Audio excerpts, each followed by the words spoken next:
जो लोग सीनियर लोग हैं और थोड़ा बहुत भी राजनीति में अगर रुचि रखते हैं तो आपको पता चलेगा कि 1967 से 1990 तक 23 साल में बिहार में 32 से ज्यादा सरकारें बनी हैं।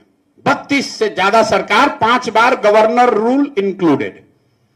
तो कोई 5 दिन के लिए मुख्यमंत्री बना, कोई 1 साल के लिए बना, कोई 2 महीने के लिए बना, कोई 6 महीने के लिए बना, कोई 1-1.5 साल के लिए बना। एक बड़ा लंबा राजनीतिक अस्थिरता का दौर रहा।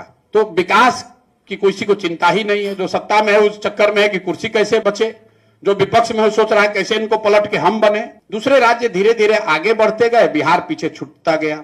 1990 में यहां पर राजनीतिक स्थिरता लौटी तो लालू जी के फॉर्म में लौटी। लालू जी की सोच है या रही उस समय कि सामाजिक न्याय से बिहार का विकास होगा।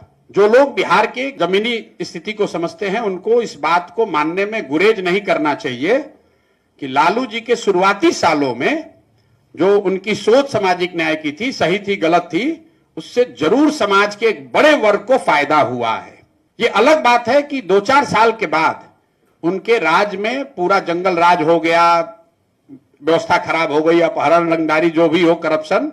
लेकिन वैचारिक तौर पर जो शुरुआत उन्होंने करी थी उससे बिहार के एक समाज के एक बड़े वर्ग को फायदा हुआ है। लेकिन आर्थिक नजरिए में लालू जी ने कुछ प्रयास नहीं किया। दूसरा जो उन्होंने बड़ी दूसरी गलती करी, गलती जानबूझ के किया या उनकी समझ का फेर है, कि जिन वर्गों को उन्होंने आवाज दिया उन वर्गों के बच्चों के पढ़ाई की बात नहीं की। जिन वर्गों को उन्होंने आवाज दिया उनको उन्होंने जमीन नहीं दी। और तीसरा, उन्होंने उन परिवार के लिए, अपने उन जाति के लोगों के लिए भी उन्होंने पूंजी व्यापार की व्यवस्था नहीं की। नतीजा क्या हुआ कि जिन वर्गों की राजनीति वो किए वो लोग भी और पीछे